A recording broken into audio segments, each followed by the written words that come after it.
بسم الله الرحمن الرحيم. சமையான சாலிஹீன்களே, வாசத்திற்குரிய அன்பு நண்பர்களே, கரியம் நிறைந்த வாலிபர்களே, கடந்த வாரத்தில் சமூக ஊடகங்களில் முஸ்லிம்கள் மார்க்கம் அறியாமல் செய்கிற விஷயங்களை மாற்றுகிற வழிகள் என்ன என்பதை நாம் பார்த்து வருகிறோம். பொதுவாக எந்த ஒரு விஷயத்தையும் சரி செய்கிற முறை இருக்கிறது, அதையும் மார்க்கம் நமக்கு சொல்லிக் கொடுத்திருக்கிறது என்பதை நாம் கடந்த வாரத்தில் பார்த்தோம்.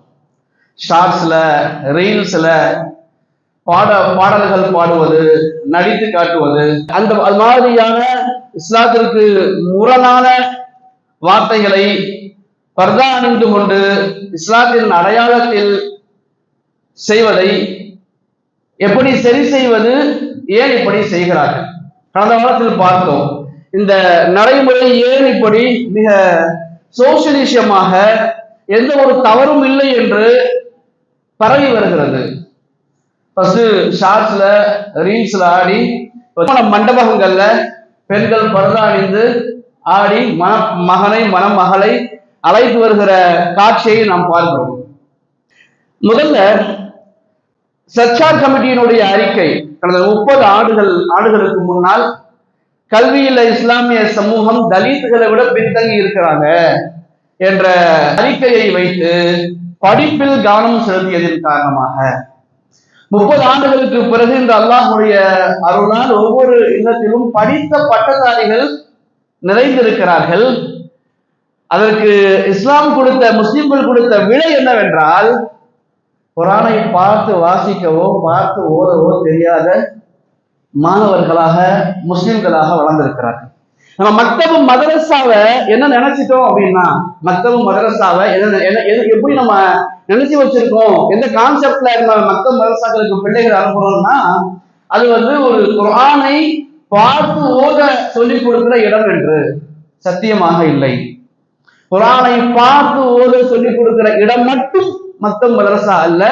அல்லாஹ்வை நம்ப வைக்கிற, அல்லாஹ்வுடைய நம்பிக்கையை அவன் உள்ளத்தில் ஆழமாக பதிக்க வைக்கிற இடம்தான் மக்தபு மதரசா. ஒவ்வொரு மதரசாக்களிலும் தனி சிலபஸ்கள் போட்டு மிக சிறப்பாக மக்தபு மதரசாக்கள் ஒவ்வொரு பள்ளியிலும் நடைபெற்று வருகிறது.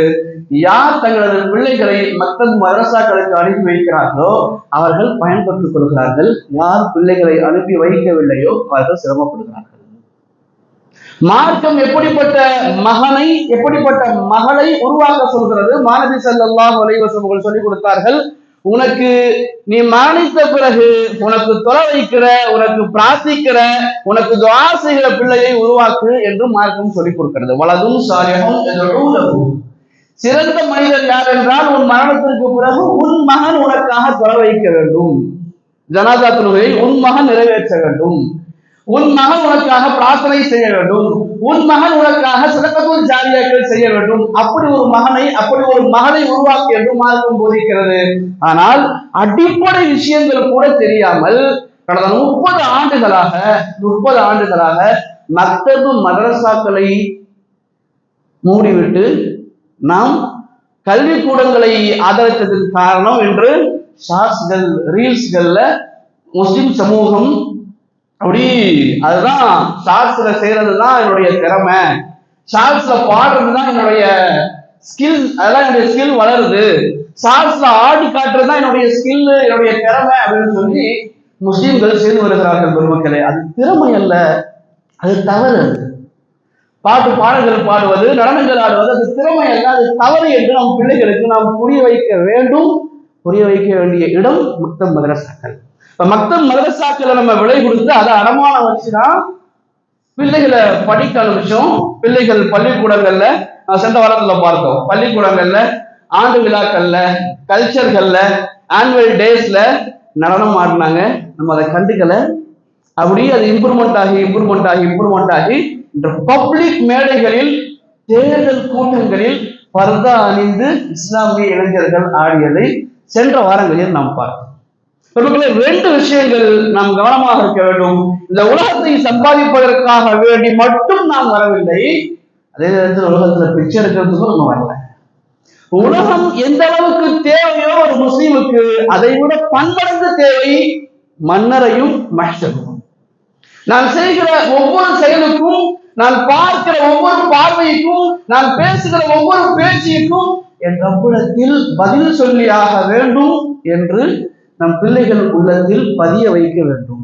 நான் பார்ப்பது, நான் பேசுவது, நான் செய்வது, இவை அனைத்தும் அல்லாஹ் பதித்து வைத்திருக்கிறான். நாளை மஹ்ஷரில் என் நபிக்கு முன்னால், எனக்காக உயிர்த்த உத்தம சுகதாக்களுக்கு முன்னால் கேள்வி கேட்பான். நான் பதில் சொல்லி ஆக வேண்டும் என்ற சிந்தனையை நம் பிள்ளைகளுக்கு கொடுக்க வேண்டும். நான் சென்ற வாரத்துல சொன்னேன், பள்ளிவாசல்கள் வெறும் தொழுவதற்கான இடம் அல்ல, 5 வேளை தொழுவு நடத்துவதற்கான இடம் அல்ல. பள்ளிவாசல்கள் பள்ளிக்கூடங்களாக அமைய வேண்டும். முதல் 5 வகுப்புகள் அவன் பிரைமரி ஸ்கூலாக பள்ளியை பயன்படுத்த வேண்டும். அதற்கான வசதிகளை, அதற்கான வாய்ப்புகளை மஹல்லாவில் உள்ள முக்கிய பொறுப்பாளர்கள் ஏற்படுத்த வேண்டும். ஏற்படுத்த தவறியதன் காரணம்தான் இன்னைக்கு ரோட்ல சமூக பெண்கள் பர்தா அணிந்து ஆடிட்டு இருக்காங்க. ஆரம்ப கல்விக்கூடங்களை பள்ளிவாசலில் படிக்க வேண்டும். பள்ளிவாசல்கள் அவனுக்கு LKG, UKG, first standard, second standard படிக்கிற பொழுது குர்ஆனை போதிக்கிற அந்த நிலையில் அல்லாஹ்வோடு ரசூலோடு அவன் பள்ளிக்கூடங்களை பயன்படுத்திக் கொள்ள வேண்டும். அவன் 2வது பள்ளிவாசல்கள் பள்ளிக்கூடங்களாக, பிரைமரி ஸ்கூல்களாக இருக்கணும். 3வது நம்ம சென்ற வாரத்தில் சொன்னோம், பெண்களுக்கான மார்க்க கூடங்கள் தேவை, மார்க்க சொற்பொழிவுகள் தேவை, பயான்கள் தேவை, மதரசாக்கள் தேவை. இன்னைக்கு ஒவ்வொரு வீட்டிலையும் கணவனை எந்த அளவுக்கு மனைவிகள் மதிக்கிறார்கள் என்று ஒரு கணம் கண்ணை மூடி யோசித்து பாருங்கள். கணவனை மதிக்கிறதே இங்க பெரும்பாடா இருக்குன்னா, மாமனார் மாமியாரை மதிக்கிறது யார் சொல்லி கொடுப்பது? இங்க நம்ம பெண்கள் பயான் நடக்கிற இடத்துல மோஸ்ட்லி பாருங்க, கணவனை மதிப்பது எப்படி, கணவனுக்கு செய்ய வேண்டிய கடமைகள் என்ன, குழந்தைகள் வளர்ப்பது எப்படி, இதுதான் பேசப்படுகிறது. இது 30 ஆண்டுகளுக்கு மேல் பேசப்படுகிறது. இப்படி பேசப்பட்டுமே கூட இன்னும் ஃபுல்ஃபில் ஆகிடுச்சான்னு பார்த்தா, இன்னும் வரம்பு மீறிய செயல்களை முஸ்லிம்கள் வீட்டில் அல்ல சமூகத்தில் செய்கிறார்கள் என்றால் வீட்டில் நிலைமைகள் என்ன? உங்கள் வீடு, நம் வீடு இஸ்லாமிய பாரம்பரியமாக வளர்க்கப்படுகிறதா, ஷார்ட்ஸ் ரீல்ஸுக்கான கூடங்களாக மாற்றப்பட்டு வருகிறதா என்று யோசிக்க வேண்டும். பதிலுடைய நிலைமை என்ன, பரவாயில்லை நிலைமை என்ன, குர்ஆன் எப்படி வாசிக்கப்படுகிறது, ஓதப்படுகிறது, விக்ர் சபைகள் நடைபெறுகிறதா போன்ற விஷயங்களில் நாம் மேல் தூக்கி பார்க்க வேண்டும். ஷார்ட்ஸ் ரீல்ஸுக்காக வேண்டி மட்டுமல்ல பெருமக்களே உலகம், அதை தாண்டி உலகம் பெரியது, மார்க்கம் விசாலமானது. மார்க்கத்தின் அடிப்படையில் நாம் நம் பிள்ளைகளை உருவாக்காவிட்டால், பெண்களை உருவாக்காவிட்டால், நம்ம அல்லாஹ்விடத்தில் நாம் பதில் சொல்லியாக வேண்டும். நானும் நீங்களும் பதில் சொல்லியாக வேண்டும். பெருமக்களே, பெருமானார் ஸல்லல்லாஹு அலைஹி வஸல்லம் அவர்கள் பெண்களுக்கான மார்க்க சொற்பொழிவுகளில் காலத்திற்கு தேவையான தகவல்களை கொடுத்தார்கள். ஒருமுறை நாயகம் பேசினார்கள், யார் 3 குழந்தைகளை அல்லாஹ்விற்காக சிறு வயதிலேயே கொடுத்து விடுகிறார்களோ, 3 குழந்தைகள் பிறந்து மரணித்து விடுகிறதோ, அவர்கள் சொர்க்கம் செல்வார்கள், தாய்மார்கள் பெண்கள் சொர்க்கம் செல்வார்கள் அப்படின்னு மாணவி சொன்னாங்க. அப்ப அந்த நேரத்தில் சுச்சுவேஷன், கால சூழல் எப்படின்னா, குழந்தைகள் சிறு சிறு பருவத்திலேயே பிறந்த குழந்தைகள் மரணித்து வந்தது. அப்ப ஒரு பெரிய மன தாக்கத்தை, மன வலியை, மன அழுத்தத்தை சஹாபிகளுக்கு மத்தியில் ஏற்பட்ட பொழுது பெருமானார் தெளிவாக பதிவு செய்தார்கள், நீங்கள் 3 பிள்ளைகளை சிறு பருவத்தில் உங்கள் குழந்தைகள் மரணித்து விட்டால் நீங்கள் சொர்க்கம் செல்வீர்கள். பெருமக்களே, 3வது விஷயம், பெண்களுக்கான மார்க்க கூடங்கள், பெண்களுக்கான மார்க்க விஷயங்கள் நம் மஹல்லாக்களில் பள்ளிகள் தோறும் நடைபெற வேண்டும். ஒவ்வொரு வீட்டிலும் பெண்கள் எப்படி இருக்க வேண்டும் என்று போதிக்க வேண்டும். பெருமானார் ஸல்லல்லாஹு அலைஹி வஸல்லம் அவர்கள் காலத்திற்கு தோதுவாக மார்க்கத்தை சஹாபிகளுக்கு பதிவு செய்து வைத்தார்கள். நான் சென்ற வாரத்தில் சொன்னேன், வாய்ப்பு இருந்தால் அம்மா ஸைனப் ரலியல்லாஹு தஆலா அன்ஹா வாழ்க்கையை படித்து வாருங்கள் என்று. ஸைனப் ரலியல்லாஹு அன்ஹா யாரு? நபியின் முதல் மகள். அம்மா ஹதீஜா ரலியல்லாஹு தஆலா அன்ஹா அவருக்கு பிறந்த முதல் மகள்.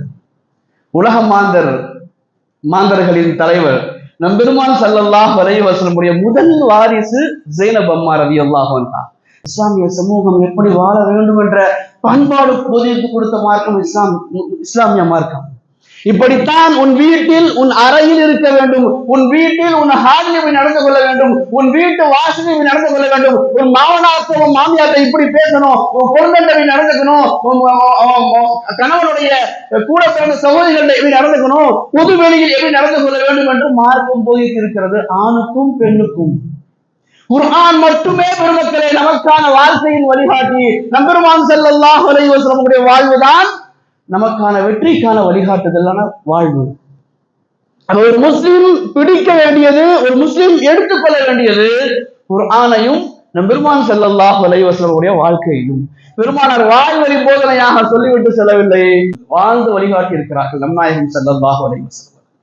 அம்மா ஸைனப் ரலியல்லாஹு தஆலா அன்ஹா அவர்களை பெருமானார் உருவாக்கிய விதம் நான் சொல்ல வந்தது. வாய்ப்பு கிடைத்தால் உங்கள் பெண் பிள்ளைகளுக்கு சொல்லிக் கொடுங்கள்.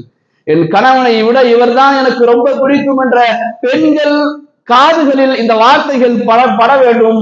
உன் கணவனை விட உன் தந்தை கூட முக்கியமில்லை. உன் கணவன் பேச்சை மீறி உன் தந்தை பேச்சை கேட்டால் மார்க்கம் உன்னை நல்ல பெண், முஸ்லிமான பெண் என்று சொல்லவில்லை. வரலாறு பேசுகிறது பெருமக்கள். மேல் வீட்டில் இருக்கிற இஸ்லாமிய சஹாபிய பெண்மணி கீழ் வீட்டில் என் தந்தை மரணித்து விட்டார் நாயகமே, என் கணவர் ஊரில் இல்லை, என் கணவருக்கு அனுமதி வாங்க முடியாது, என் தந்தையின் ஜனாசாவிற்கு மேல இருந்து கீழே இறங்கி போட்டுமா என் தந்தையின் தீதாரை பார்க்க, இதற்கு பிறகு என் தந்தையை வாழ்க்கையில் பார்க்க முடியாது. என்னை வளர்த்தவர், எனக்கு உணவு கொடுத்தவர், என்னை சீராட்டி பாராட்டி வளர்த்தவர், எனக்கு மார்க்கம் போதித்தவர், அல்லாஹ்வுடைய ரசூலை கற்றுக் கொடுத்தவர், இதற்கு பிறகு வாழ்க்கையை பார்க்கவே முடியாது நாயகமே, ஒரு முறை கடைசி தீதாரை பார்த்துக் கொள்கிறேன் என்று கேட்ட பொழுது மனம் அனுமதி கொடுக்கவில்லை. நீ வந்து உன் தந்தையை பார்ப்பது உன் கணவரின் அனுமதி இல்லாமல் மார்க்கத்தில் கூடாத செயல்னு சொன்னாங்க. மேல் வீட்டுல இருந்து இறங்கி கீழ் வீட்டுக்கு வர்றதுக்கு, தெருக்கு போய் முச்சந்திக்கு போய் எனக்கு அவரை விட இவரை விட நான் பெத்த பிள்ளையை விட எனக்கு இவனைதான் பிடிக்கணும்னு சொல்வது அல்ல. அது கணவரின் வார்த்தைக்கு அப்படி கட்டுப்பட வேண்டும் என்று மார்க்கம் போதிக்கிறது. நீ சுன்னத்தான நஃபிலான இபாதத்துகள் செய்யணுமா, பர்து தொழுதுட்டு உன் கணவர் வீட்டுல இருந்தாருன்னா உன் கணவர்கிட்ட போய் கேளு, ஏதாவது வேலை இருக்காதா, தேவை இருக்கா, அதை செஞ்சு கொடுக்கவா, நான் நஃபில் தொழ போறேன், சுன்னத் தொழ போறேன் அப்படின்னு கேட்டு நஃபிலான சுன்னத்தான இபாதத் செய். இதை சொல்ல எத்தனை கணவனுக்கு தைரியம் இருக்கிறது வீட்டில்? மார்க்கம் சொல்லுகிறது. நாளைக்கு சொன்ன வார்த்தை எல்லாமே என்னுடைய கற்பனை அல்ல, யூடியூப்ல பார்த்து சர்ச் பண்ணி சொல்லல, வாட்ஸ்அப் இன்ஸ்டாகிராம் ஃபத்வா இல்லை, இது மாணவி சொன்ன வார்த்தைகள். மாணவியின் வார்த்தை உங்களுக்கும் எனக்கும் நம் உயிருக்கும் மேலான வார்த்தைகள். இன்று மார்க்கம் எந்த அளவுக்கு மிக சர்வசாதாரணமாக கைவிடப்படுகிறது. எல்லாவற்றை விட என் மார்க்கம்தான் எனக்கு மிக மேலானது என்று நினைத்து வாழ்ந்த மனிதர்கள் புனிதர்களாக போனார்கள். எல்லாவற்றுக்காக வேண்டியும் என் மார்க்கத்தை விட்டு விடுவேன் என்று வாழுகிற மனிதர்கள் என்று சில நேரத்தை வீணாக்குறாங்க. ஸைனப் ரலியல்லாஹு தஆலா அன்ஹா அவங்கள பெருமானார் ஸல்லல்லாஹு அலைஹி வஸல்லம் அவங்க அபுல் ஆஸ் அப்படின்னு சொல்லி ஒருத்தர் கட்டி கொடுத்தாங்க. அப்ப மக்கால அபுல் ஆசை திருமணம் செய்து கொடுக்கும் பொழுது பெருமானார் இஸ்லாத்தை போதிக்கவில்லை, நுபுவத்தை அறிவிக்கவில்லை. ஆரம்ப காலத்தில் அபுல் ஆசுக்கு பெருமானார் அம்மா ஸைனப் ரலியல்லாஹு தஆலா அன்ஹா அவங்க நிக்கா செஞ்சு வச்சாங்க. நிக்கா செஞ்சு வச்சதுக்கு பிறகு அபுல் ஆசை ஏன் தேர்வு செய்தார்கள் மருமகனாக? முதல் மகளுக்கு அபுல் ஆசை ஏன் தேர்வு செய்தார்கள்? அறிஞர்கள் சொல்வார்கள் 4 விஷயத்திற்கு. அவர் நேர்மையானவர், நல்லவர், உறவுக்காரர். கதீஜாவுடைய தங்கையின் மகன் அபுல் ஆஸ் அவர்கள். கதீஜாவுடைய கூட பிறந்த தங்கையின் மகன். 3வது உறவுக்காரர். 4வது நல்ல வியாபாரி, மக்காவில் ஃபேமஸான வியாபாரி, வாழ்க்கையில் பொய் சொல்லாத நாணயமான வியாபாரி. இந்த 4 காரியத்திற்காக மாணவி ஸல்லல்லாஹு அலைஹி வஸல்லம் அவர்கள் அபுல் ஆஸை தேர்வு செய்தார்கள். அபுல் ஆஸ் ஸைனப் அம்மாட்ட அப்படி ஒரு அன்போடு வாழ்ந்தார்கள். ஒரு சின்ன சரளம் கூட இருவருக்கு மத்தியில் ஏற்படவில்லை. வெளியூர் பயணம் என்றால் ஸைனப் அம்மா இல்லாமல் அபுல் ஆஸ் செல்லவே மாட்டார்கள். ஸைனப் அம்மா ரலியல்லாஹு தஆலா அன்ஹா அவர்களுமே அபுல் ஆஸின் மீது உயிரை வைத்திருந்தார்கள். வரலாறு ஸைனப் அம்மாவுடைய 30வது வயதில் முடியும். வரலாற்று ஆய்வாளர்கள், வரலாற்று ஆசிரியர்கள் பேசுகிறார்கள், ஸைனப் அம்மா வாழ்ந்ததே இந்த வரலாற்றை முடிக்கிற பொழுது பேனாவை இப்படி முடிப்பார்கள். ஜைனப் அம்மா இந்த உலகில் வாழ்ந்ததே அபுல் ஆஸ் முஸ்லீம் ஆகுவதற்காக, கணவருக்காக வேண்டி, கணவர் சொர்க்கம் செல்ல வேண்டும் என்பதற்காக வேண்டி, என் கணவர் உணவை நான் உண்டிருக்கிறேன், என் கணவர் வாங்கி கொடுத்த உடையை உடுத்திருக்கிறேன், என் கணவர் வீட்டில் நான் தங்கி இருக்கிறேன், என் கணவரின் பிள்ளையை சுமந்திருக்கிறேன், அவர் நரகம் சென்று நான் சொர்க்கம் சென்று விடக்கூடாது, என்னோடு அவர் சொர்க்கத்தில் இருக்க வேண்டும் என்ற அந்த உயர் நோக்கிற்காக வேண்டியே ஜைனப் அம்மா உலகில் வாழ்ந்தார்கள் அப்படின்னு சொல்லி வரலாறு பதிவாகி இருக்கிறது. இப்ப ஜைனப் அம்மா நிக்கா முடிச்சு வச்சாங்க ஜைனப் அம்மாவை. அபுல் ஆஸ் அவங்களுக்கு, அபுல் ஆஸ் அடிக்கடி வெளியூர் போவாங்க. சில சந்தர்ப்பத்தில் ஜைனப் அம்மாவை கூட்டிட்டு போவாங்க, சில சந்தர்ப்பத்தில் விட்டுட்டு போவாங்க. அப்ப ஷாமுக்கு ஒரு முறை வெளியூருக்கு போயிருக்கும் பொழுது பெருமானார் ஸல்லல்லாஹு அலைஹி வஸல்லம் அவங்க நுபுவத்தை அறிவிப்பு செஞ்சாங்க. அப்ப அவர் வியாபாரத்தை முடிச்சுட்டு அபுல் ஆஸ் ஊருக்குள்ள வரும்பொழுது கேள்விப்படுகிறார், தன் மாமனார் நபி என்று அறிவிப்பு செய்திருக்கிறார்கள், தன் மனைவி இஸ்லாத்தை ஏற்றுக்கொண்டார். ஊருக்குள்ள வந்த உடனே வீட்டுக்குள்ள போறாங்க. ஜைனப் அம்மா இஸ்லாத்தை அறிமுகப்படுத்துகிறார்கள். அபுல் ஆஸ் ஒண்ணுமே சொல்லல, அமைதியா இருந்தாங்க. அப்ப ஊர் முழுக்க, தலைவர்கள் முழுக்க எல்லோருமே பெருமானாரை எதிர்க்கிறார்கள். நமக்கு தெரியும், எல்லாமே எதிர்த்தாங்க. எந்த அளவுக்கு என்றால் பெருமானாருக்கு உடல் வலி, மனவலியை கொடுத்தார்கள். ஜைனப் அம்மா மாதிரியே பெருமானாருக்கு 3 பெண் குழந்தைகள் தானே. பாத்திமா அம்மா சிறு பிள்ளை அப்போது. இன்னும் 2 பெண் பிள்ளைகள் யார்? ஜைனப் அம்மா, அப்புறம் ருக்கையா அம்மா, உம்மு குல்தும் ரலியல்லாஹு தஆலா அன்ஹா. இந்த மூவருக்கும் அடுத்தடுத்து பெருமானார் நிக்கா செய்து வைத்தார்கள். அப்ப உம்மு குல்தும் ரலியல்லாஹு அன்ஹா, ருக்கையா ரலியல்லாஹு அன்ஹா அவர்களின் கணவரால் தலாக்கு விடப்பட்டு வீட்டுக்கு வந்து பெருமானாருக்கு வழி இருந்தது. அப்ப ஜைனபுடைய வாழ்வு என்னாக போகிறது கேள்விக்குறியில இருக்கும் பொழுது அபுல் ஆஸ் எதுவும் சொல்லல. நீயா இரு, நான் நானா இருக்கேன்னு வாழ்ந்துட்டு இருந்தாங்க. அப்போ நிக்காஹினுடைய பூரண சட்டம் இறங்கவில்லை. பெருமானார் ஹிஜ்ரத் செய்யும் பொழுது ஜைனப் அம்மா கேட்டாங்க, நான் என்ன செய்யணும்? பெருமானார் சொன்னார்கள், நான் அபுல் ஆஸ் உடைய உன் வாழ்க்கையை தொடரு அப்படின்னு சொல்லி. பெருமானார் மதீனா போயிட்டாங்க. பத்ர் யுத்தத்துல அபுல் ஆஸ் எதிரணியில நின்னாரு. பத்ர் வெற்றி கொள்ளப்பட்டுச்சு. அபுல் ஆஸ் கைதியாக பிடிக்கப்பட்டார். ஒவ்வொரு கைதியினுடைய தீர்ப்பு என்னன்னா, பிணை கொடுத்துட்டு ரிலீஸ் ஆயிரணும். ஜைனப் அம்மா காதல கேட்டுச்சு. ஹதீஜா அம்மா போட்ட வைர மாலையை ஜைனப் அம்மா பிணையாக கொடுத்து அனுப்பினார்கள். நல்ல வரலாறு, நீண்ட வரலாறு. பெருமானார் வைர மாலையை வாங்கி பத்ர் காலத்துல இருந்து அழுதாங்க. சஹாபிகள் காரணம் கேட்ட பொழுது, என் முதல் மகளுக்கு என் முதல் மனைவி ஹதீஜா போட்ட மாலை இது அப்படின்னு சொன்னாங்க. அப்ப அந்த மாலையை பிணையா எடுக்காம அபுல் ஆஸ்ல கொடுத்துட்டு ஒரே ஒரு கோரிக்கை மட்டும் வச்சாங்க, நீங்க மக்காவுக்கு போன உடனே என் மனைவியை திருப்பி, என் மகளை திருப்பி அனுப்பிச்சு வரணும், உங்க மனைவிய திருப்பி அனுப்பிடுங்க அப்படின்னு கோரிக்கை வச்சு அனுப்பிச்சு வச்சாங்க. அபுல் ஆஸும் நேர்மையானவர், நம்பிக்கையானவர். உங்க அத்தா வர சொன்னாரு, உங்க அத்தா கூட போயிருமான்னு சொல்லி மனைவியை அனுப்பி வைத்து விட்டார்கள். இப்ப ஹிஜ்ரத் சம்பவம் இருக்குல்ல, அம்மா ஜைனப் அம்மாவுடைய ஹிஜ்ரத் சம்பவம் மட்டுமே நம் பெண் பிள்ளைகளுக்கு கற்றுக் கொடுக்க வேண்டும். வாய்ப்பு இருந்தால் ஜைனப் அம்மாவுடைய ஹிஜ்ரத் சம்பவத்தை எடுத்து வாசித்து நம் பெண் பிள்ளைகளை கேட்க சொல்லுங்கள். அப்ப ஹிஜ்ரத் செய்யும் பொழுது ஜைனப் அம்மா மாசமாக இருந்தார்கள். ஹிஜ்ரத்தில் ஏற்பட்ட பிரச்சனையால், எதிரிகள் தாக்கியதால் ஜைனப் அம்மாவுடைய கரு கலைந்தது. அந்த வேதனையோடு மதீனா வந்து சேர்ந்தார்கள்.